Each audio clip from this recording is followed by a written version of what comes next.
Hello student, मैं राजकुमार आपका AR3 coaching classes में स्वागत करता हूं और आपके लिए मैं लेकर आया हूं द प्रेजेंट इंडेफिनिट टेंस।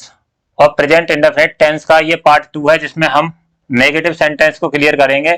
और पार्ट 1 में हम एफर्मेटिव सेंटेंस क्लियर कर चुके हैं। तो हेडिंग डाल लीजिए नेगेटिव सेंटेंस और इसमें लिखें यदि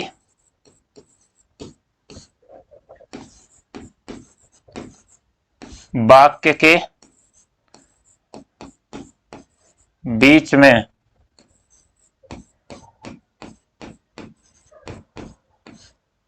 यदि वाक्य के बीच में नहीं शब्द आया हो, नहीं शब्द आया हो तब, यदि वाक्य के बीच में नहीं शब्द आया हो तब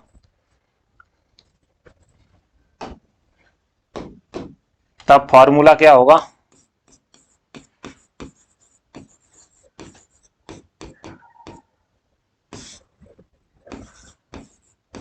सब्जेक्ट प्लस डू या does plus not plus B1 plus object plus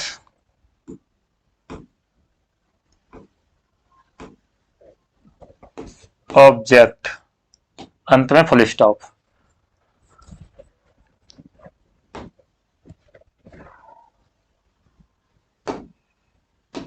अब नोट करके एक बात लिख लीजिए, किसके साथ में डू नॉट का प्रयोग करोगे और किसके साथ में डज नॉट का।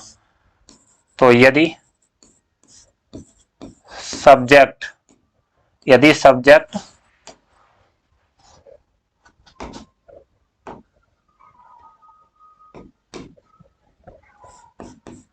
ही सी इट एंड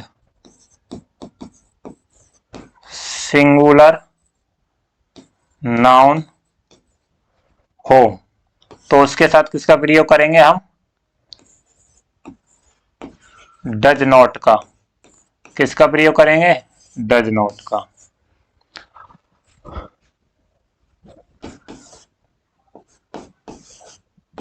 यदि subject you we they and plural noun हो तो उसके साथ किसका प्रयोग करेंगे? डू नॉट का। किसका प्रयोग करेंगे? डू नॉट का। तो यदि वाक्य के बीच में नहीं शब्द आए, ये कभी नहीं शब्द के लिए नहीं है, कभी नहीं शब्द आएगा तो उसके लिए मैं अलग बताऊंगा। तो यदि वाक्य के बीच में नहीं शब्द आए तो उसके लिए सब्जेक्ट फिर डू या does plus not plus B1 और प्लस ऑब्जेक्ट।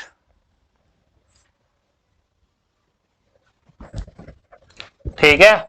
यदि subject he see it and singular noun हो तो उसके साथ में डज नॉट का प्रयोग करते हैं। और यदि subject you we they and plural noun हो तो उसके लिए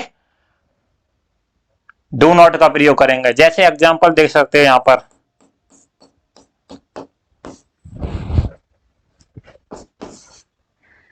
वह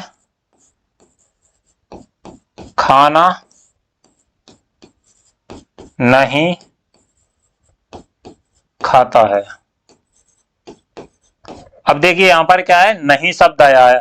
तो नहीं शब्द आया है तो देखो कौन खाना नहीं खाता? वह है। तो सब्जेक्ट सर्वप्रथम ले आओ तो ही, उसके बाद में डू नॉट आएगी या डज नॉट। तो सिंगुलर सब्जेक्ट है ही और उसके साथ में क्या आएगा? Does not. तो ही डज नॉट। अब खाना की क्या होती है? ईट। क्रिया की फर्स्ट फॉर्म कह रहा है, क्रिया की फर्स्ट फॉर्म। तो ही डज नॉट ईट। क्या खाता है? खाना। तो द फूड, द फूड। दूसरा, तुम दूध नहीं पीते हो। तो कौन दूध नहीं पीता है? तुम। तो सब्जेक्ट क्या है? तुम। तो यू, और यू के साथ क्या आएगा? तो यू वी दे के साथ में क्या आता है? Do not. तो यू डू नॉट। और पीना की क्या होती है? बी वन की पीना की ड्रिंक। उसके बाद में ऑब्जेक्ट क्या है? मिल्क। तो यू डू नॉट मिल्क। देखिए कुछ बच्चे मिल्क से पहले आर्टिकल द का यूज कर देते हैं, तो मिल्क से पहले आर्टिकल द का यूज नहीं करते हैं, क्योंकि मिल्क क्या है? Material noun. मैटेरियल नाउन से पहले आर्टिकल ए एन द का यूज नहीं करते हैं सामान्य तौर पर। अगर विशेष कोई प्रकार का दूध होता है तो उससे पहले द का यूज कर सकते हो, ठीक है। तो यू डू नॉट, यू के साथ डू नॉट आया है और ही के साथ डज नॉट आया है, ठीक है। और भी एग्जाम्पल दे सकते हो। अगर आप स्क्रीनशॉट लेना चाहते हैं तो स्क्रीनशॉट ले लीजिए। नेक्स्ट,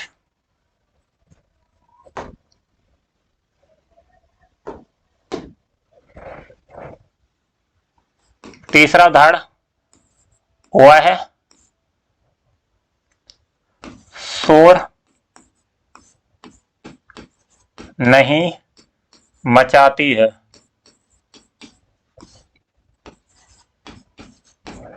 तो कौन शोर नहीं मचाती है? वो है। तो सब्जेक्ट क्या हो गया? सी। और सी सिंगुलर सब्जेक्ट है तो उसके साथ क्या आएगी? Does not. और शोर मचाना की make a noise. Make a noise. चौथा सेंटेंस ले सकते हो।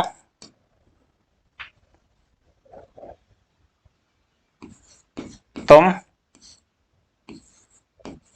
यहां नहीं रहते हो। रहते हो। तो कौन नहीं रहता है? तुम। तो यू, और यू के साथ क्या आएगा? Do not. और रहना की लिव। और कहां रहते हो? यहां। तो हियर। तो आगे अब नियम हम लिखेंगे कि यदि वाक्य में कभी नहीं शब्द आए तो नोट करके लिख लीजिए यहां पर। यदि वाक्य में कभी नहीं शब्द आए, यदि वाक्य में कभी नहीं शब्द आए,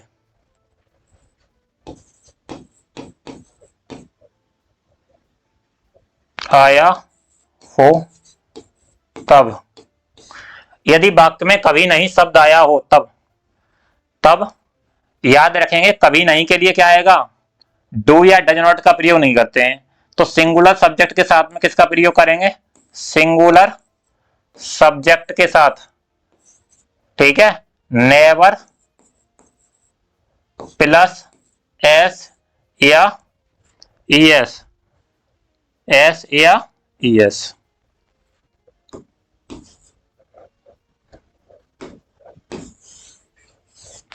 तो यदि वाक्य में कभी नहीं शब्द आया हो तब सिंगुलर सब्जेक्ट के साथ में नेवर प्लस एस या ईएस।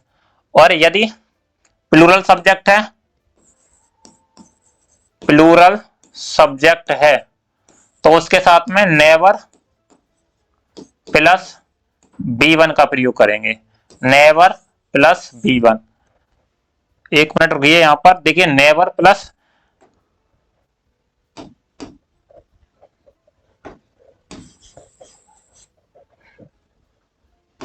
नेवर प्लस बी1 और प्लस एस या ईएस, यानी मुख्य क्रिया में एस या ईएस जोड़ देते हैं। जैसे एग्जांपल देखिए यहां पर,